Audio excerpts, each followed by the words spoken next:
শঙ্করাজ্যের ভাইকে ফের তলব এবং রেশন দুর্নীতিকাণ্ডে মলয় আড্ডকে তলব করা হয়েছে ইডির পক্ষ থেকে এবং শঙ্করাজ্যের ভাই 5 বার হাজিরা এড়িয়েছেন। আজ ফের তাকে ডেকে পাঠালো ইডি এবং যে খবরে আমরা নজর রেখেছি এর আগেও আমরা দেখেছি শঙ্করাজ্য এবং শঙ্করাজ্যের ভাইকে ফের একবার তলব করা হয়েছে। রেশন দুর্নীতিকাণ্ডে মলয় আড্ডকে তলব করেছে ইডি। শঙ্করাজ্যের ভাই এর আগে 5 বার হাজিরা এড়িয়েছেন এবং আজ ফের একবার তাকে ডেকে পাঠিয়েছে ইডি আধিকারিকেরা।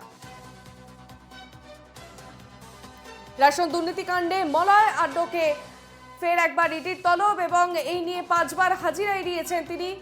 আজ ফের তাকে ডেকে পাঠালো ইডি। আমাদের সঙ্গে টেলিফোন লাইনে রয়েছেন পৃথা দাশগুপ্ত। পৃথা, শঙ্করাজ্যের ভাই মলয় আড্ডকে ফের একবার ইডির তলব এবং এবার কি তিনি যেতে চলেছেন? এর আগেও আমরা দেখেছি 5 বার তিনি তলব এড়িয়েছেন। শঙ্করাঢ্যর ভাই মলয় আঢ্যকে জিজ্ঞাসাবাদের প্রয়োজন রয়েছে, এই জন্যই কিন্তু ইডি তদন্তকারী আধিকারিকরা তাকে বারে বারে ডেকে পাঠাচ্ছেন। এর আগে 5 বার তিনি হাজিরা এড়িয়েছেন, কিন্তু যেটা সূত্র মারফত খবর আজ তাকে ফের আবারও ইডি দপ্তরে ডেকে পাঠানো হয়েছে।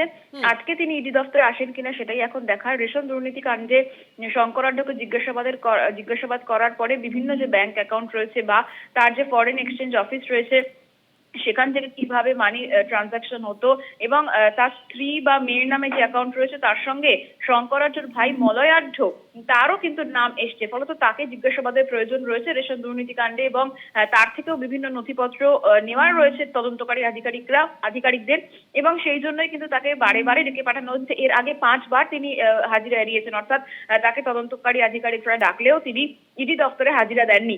আবারও আজ তাকে ডেকে পাঠানো হয়েছে, এখন দেখার যে তিনি ইডি দপ্তরে আসেন কিনা এবং তদন্তে সহযোগিতা করেন কিনা। একেবারেই ধন্যবাদ পৃথা।